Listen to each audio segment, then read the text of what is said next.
Assalamualaikum warahmatullahi wabarakatuh.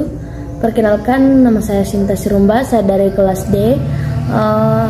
Saya dari kelompok 2. Di sini kami akan memaparkan materi kami tentang mortalitas.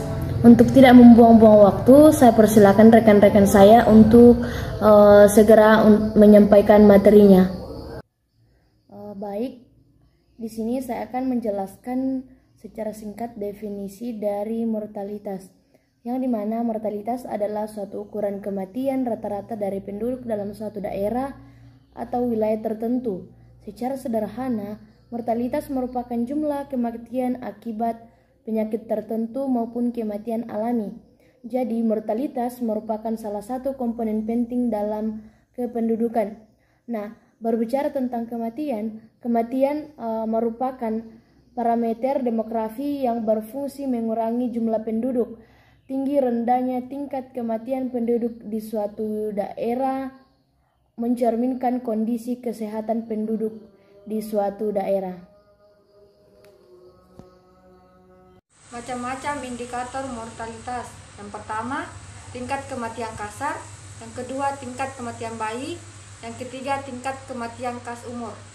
Saya akan membacakan materi saya tentang rumus mortalitas. Yang pertama, crude death rate atau angka kematian kasar. Rumusnya CDR sama dengan D per P kali K. D keterangannya D sama dengan jumlah kematian dalam periode tahun tertentu. P sama dengan jumlah penduduk pada pertengahan tahun tertentu. K sama dengan konstanta, biasanya 1000. 2. Agak spesifik death rate atau angka kematian spesifik. Rumusnya ASDR X sama dengan DX per PX kali K. Keterangannya DX sama dengan jumlah penduduk yang meninggal dari kelompok umur tertentu pada tahun tertentu. PX sama dengan jumlah penduduk dari kelompok umurnya pada pertengahan tahun yang sama. X sama dengan kelompok umur. K sama dengan konstanta, biasanya 1000. Ketiga, infant mortality rate, angka kematian bayi. Rumusnya IMR sama dengan DO per B kali K. Keterangannya DO sama dengan jumlah kematian bayi di bawah 1 tahun pada tahun tertentu.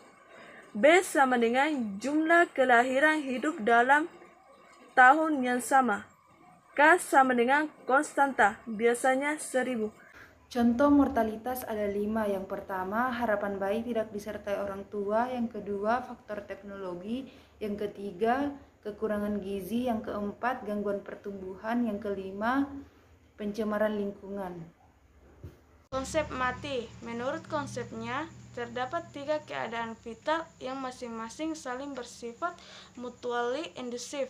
Artinya, keadaan yang satu tidak mungkin terjadi bersamaan dengan salah satu keadaan lainnya. 3 keadaan vital tersebut adalah: yang pertama lahir hidup, yang kedua mati, yang ketiga lahir mati. Kematian dewasa umumnya disebabkan oleh penyakit menular, kecelakaan atau gaya hidup yang berisiko terhadap kematian. Kematian bayi dan balita umumnya disebabkan oleh penyakit sistem pernapasan bagian atas dan diare yang merupakan penyakit infeksi kuman. Faktor gizi buruk juga menyebabkan anak-anak rentan terhadap penyakit menular dan sehingga mudah terinfeksi dan menyebabkan tingginya kematian bayi dan balita di suatu daerah. Baik, itulah tadi pemaparan materi dari kelompok kami. Kurang lebihnya mohon dimaafkan, dan saya tutup dengan mengucapkan Assalamualaikum warahmatullahi wabarakatuh.